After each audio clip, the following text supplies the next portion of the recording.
We're back. I'm back from a holiday, and this is the fifth and final 5 graphically impressive DS games video for now. Like I did with the GBA series, I'm gonna rank my 5 favourite games from these videos at the end of this video. You notice this list, huh? I'm always making lists. Oh.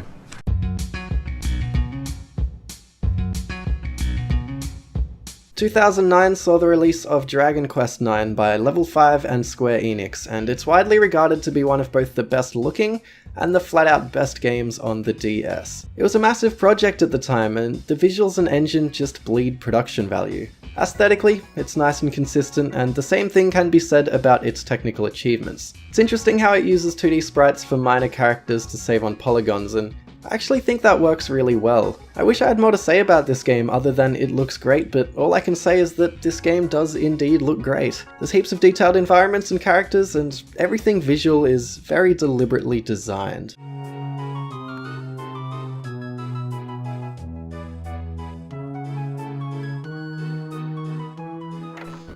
2011's TV Wild Riot comes from Renegade Kid, the same people behind Moon and the Dementium games. And including this, we've looked at all 4 of their DS releases in this video series.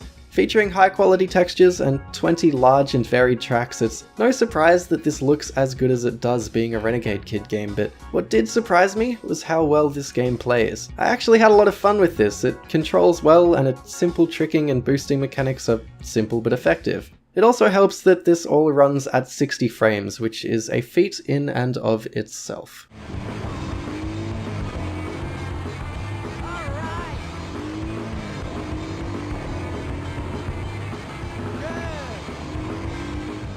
Core is a bit of a forgotten FPS from 2009. It's developed by No Way Studios and published by Graffiti Entertainment, neither of which I've heard of, and it's another fairly impressive FPS game on the DS with nice texture work and large dense environments, but beyond that it's pretty woeful. Enemies barely animate, if at all, everything is super dark and brown, the gameplay doesn't feel good, and the levels are needlessly confusing. It's super undercooked, but it serves as a tech demo for a pretty cool engine.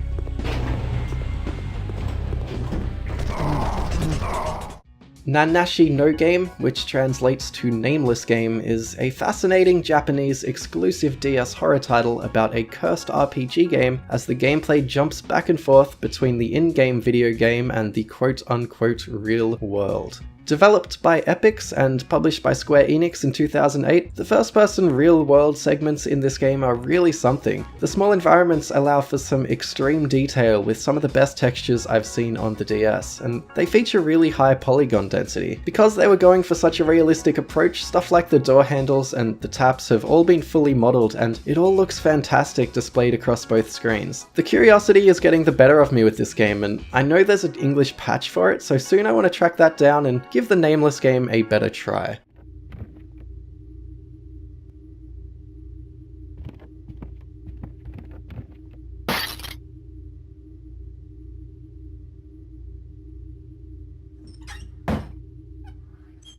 Transformers Autobots and Transformers Decepticons by Vicarious Visions were released simultaneously in 2007. Think along the lines of how Pokemon releases 2 games with some differences. This is the Autobots version, and I find these cool because they feature 4 massive open locations with heaps of little destructible bits. The Transformers themselves look pretty good too, and maneuvering through these environments is fast and seamless.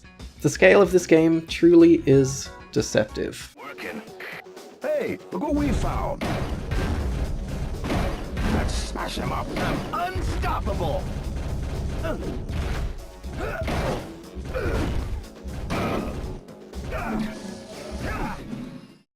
And that's the 5th 5 graphically impressive DS games video. Time for my top 5 games from my 5 videos, which feature 5 games each. This list is simply based on my enjoyment of each game. I didn't really play any of them much too. I didn't give any much of a chance, so it's a pretty meaningless list and it has nothing to do with the graphics in each game, but hey, it's a fun exercise. Coming in at number 5 is Nanashi no Game, which is by far the first game on this list I want to play more of. Its sheer ambition was interesting to see. Number 4 is Cop the Recruit, which I found cool because I'm a huge fan of Driver. Number 3 is Lufia, which just played nicely and pleasantly surprised me with its quality. TV Wild Riot comes in at number 2 because I'm a sucker for good arcade races, and Solacto Robo takes first place because it felt like a real labour of love. It plays well, it looks fantastic, and it just has an endearing quality to it. So yeah, this DS series ends here. Sad reacts only. I might return to it, just not anytime soon. I will be doing a roundup of every FPS game on the DS sometime, so I'm definitely not done with the dual-screened console anytime soon, but this series is done for now.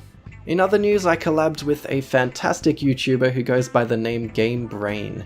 We did a little video looking back at some games we got in Christmases past. I think you guys will dig it. A link is down below, and do check out his channel for his other content. He's a friendly dude and a fellow Aussie, and I particularly love the interviews he's done with designers of old games. It's good stuff, and we both became fans of each other before ever speaking, which is really cool. Whatever you do, thanks for watching, and have a good one.